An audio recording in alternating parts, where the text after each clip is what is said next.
Welcome back to the channel, everyone. I have to make this quick, the deer flies are right. Somewhere in this video I'm going to include a couple places I visited on the weekends, the last couple weekends.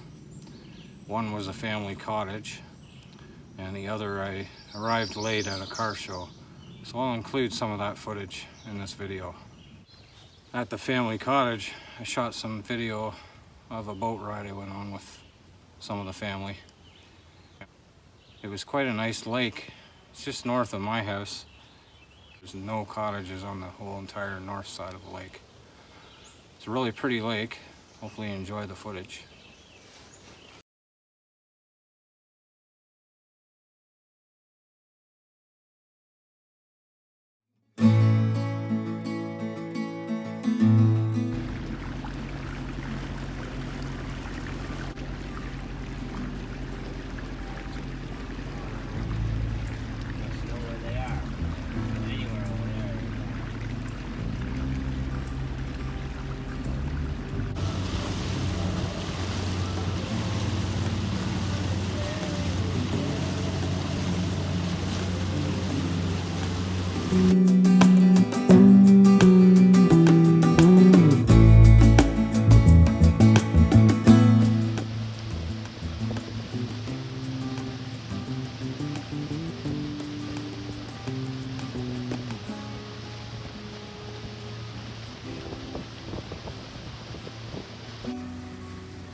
This is going to be a difficult one to sharpen. There's some heavy rust, heavy pitting there. But it's good steel from England. I'm sure I'll be able to sharpen it and make a usable tool out of it. I'm just going to focus on this much of the front of the tool.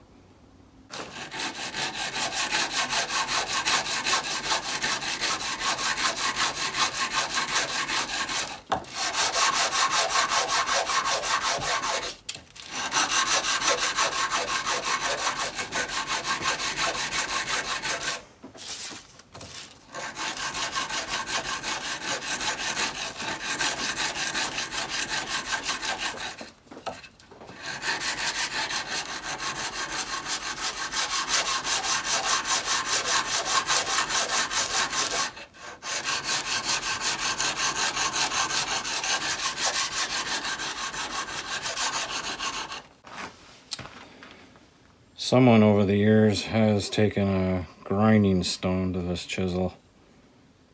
I don't know if you can see it. Hopefully it's focusing. Yeah, right there. Don't take grinding stones to your chisel. That's not the way to sharpen a chisel. You'll just put a bunch of gouges in it. I'll try and get some of this gouge out, but I probably won't get it all out. Well, let's try.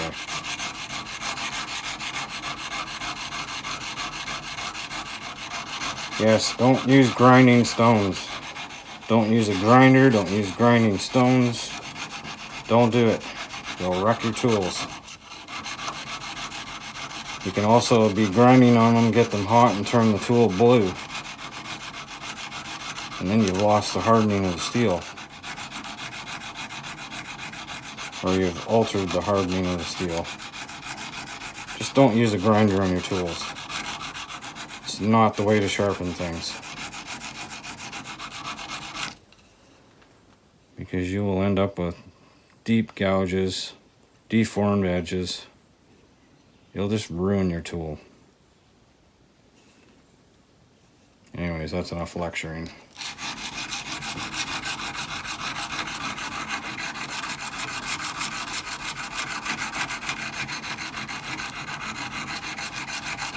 They're your tools, do what you please. But I wouldn't recommend using grinding stones or grinders on your tools. Okay, I'll shut up now.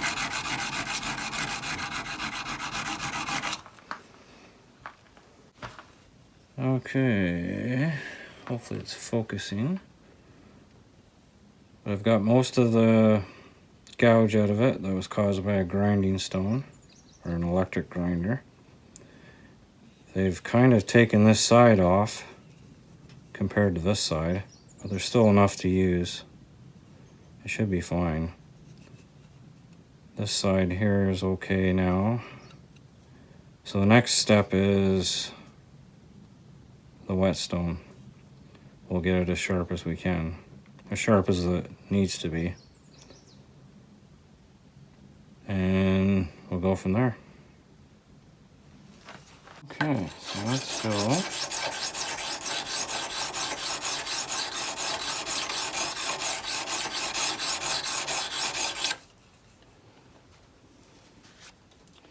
All I'm trying to do here is make these two lines sharp as I can. There is rust pitting there.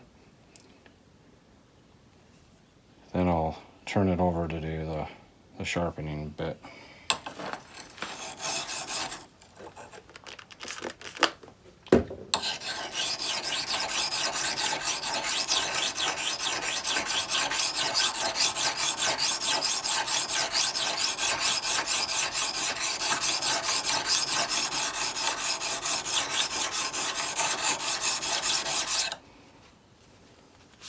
See how we're doing. Okay, it's getting good. I've almost got a, I don't know if this shows up on camera, but I've almost got a line from here to here where the pitting's gone, and from here to here where the pitting's gone. This edge is already feeling pretty good. Okay.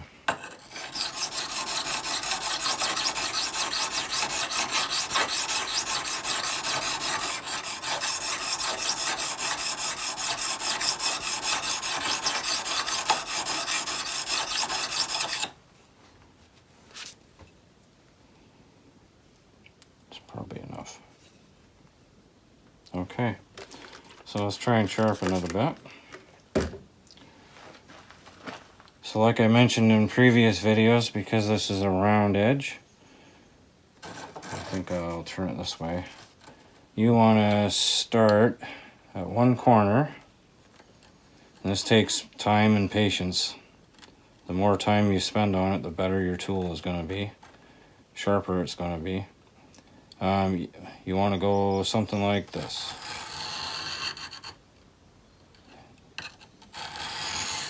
Just like that.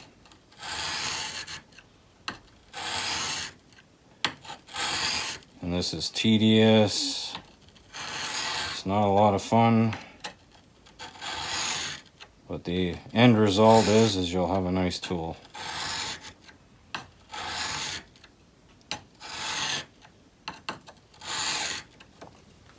And you can just check as you go along.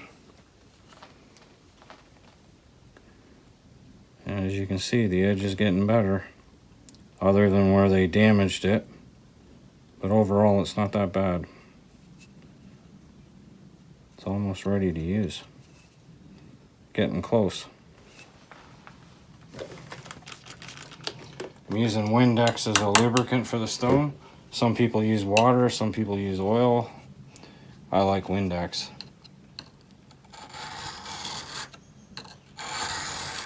And your wet stone will last a lot longer.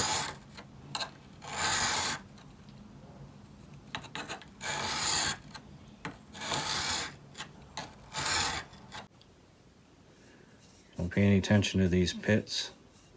That's not going to affect how this tool works. And we'll put some protection on there, some oil.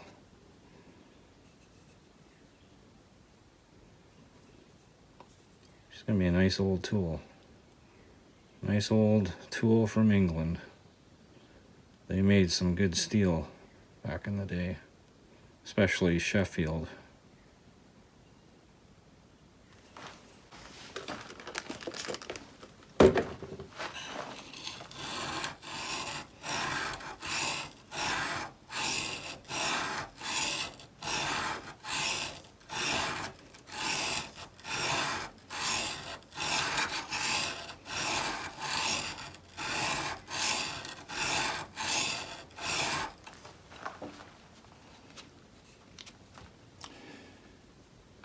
Okay, I think that's probably enough. So what I'm going to do now is use wet sandpaper.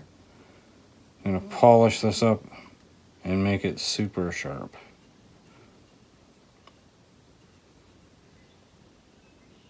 Okay. Alright, let's give her the same thing. I want to rock back and forth,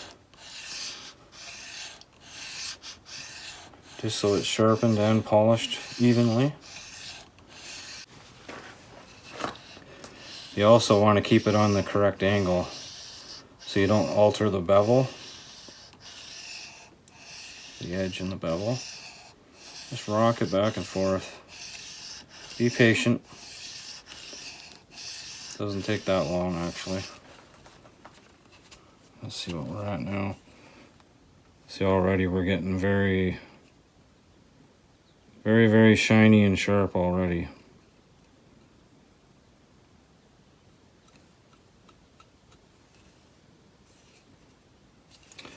And I believe this is a gouge, so you'd use it with a lathe like this.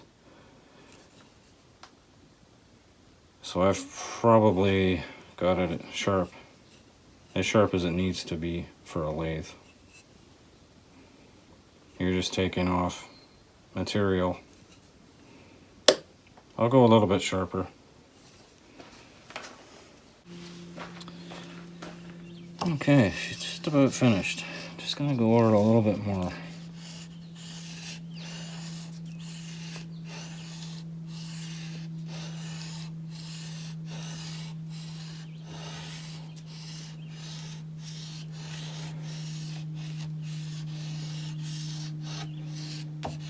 Starting to cut into the paper, so it's getting sharp. I have to be careful what angle I'm on.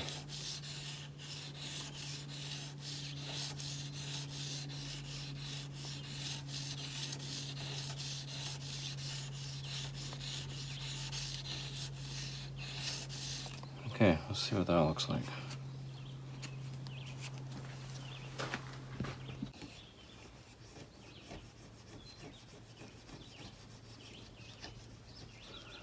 This is an old piece of leather I had kicking around, and it's got some compound on it, so it will polish that blade right up nicely. It's almost like stropping it, same thing. Let's see what we end up with here.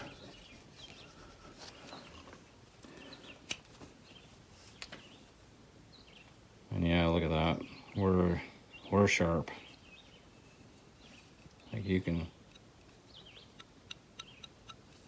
I don't want to press too hard, but you can feel it.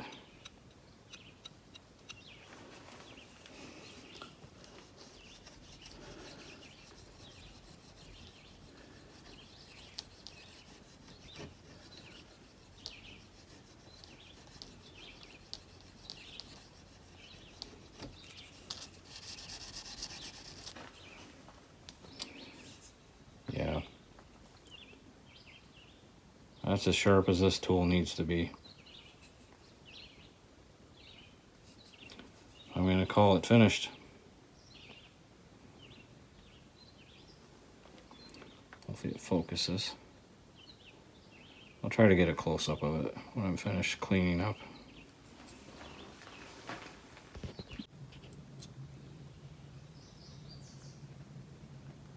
And there we go, she's completed.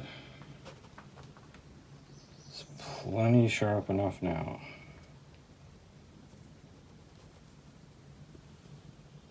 And I got most of the gouge out of this tip.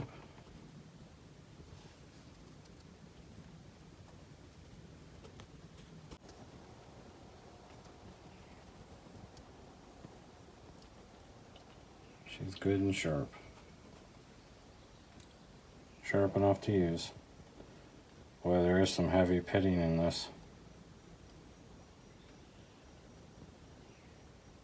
Really heavy pitting. You could take that out if you wanted, but it's not necessary. I guess if you were restoring the tool, you could do that. The maker's mark, which is upside down. Let's see if I can get it the right way around. There we go, right side.